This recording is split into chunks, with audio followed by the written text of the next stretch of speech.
Friends, mutton macaroni செய்யலாம் வாங்க. முதல்ல குக்கரில் நெய்யும் எண்ணெயும் சேர்த்து காஞ்சதும் பட்டை, கிராம்பு, ஏலக்காய் போட்டு தாளிக்கணும். அடுத்ததாக கட் செஞ்சு வச்சுருக்க வெங்காயத்தை போட்டு நல்லா லைட் கோல்டன் ப்ரௌன் ஆகிற வரைக்கும் வதக்கணும்.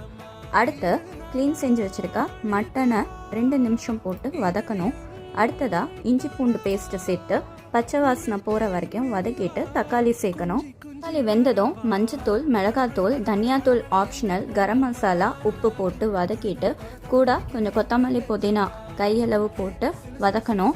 அடுத்து தண்ணி ஊற்றி மசாலாவோட நல்லா கலந்ததும் குக்கர் மூடியை போட்டு 3-4 விசில் வைக்கணும். இப்போது குக்கர் நல்லா ஆறுனதும் மூடியை திறந்து மேக்ரோனியை சேர்க்கணும். உப்பு வேணும்னா பார்த்துட்டு கலக்கி விட்டு திரும்ப குக்கர் மூடியை போட்டு 2 விசில் வைக்கணும். தான் எம்மியான டேஸ்டியான மேக்ரோனி பாஸ்தா ரெடி. நீங்களும் ட்ரை பண்ணுங்கள், கமெண்ட் பண்ணுங்கள், லைக், சப்ஸ்கிரைப்.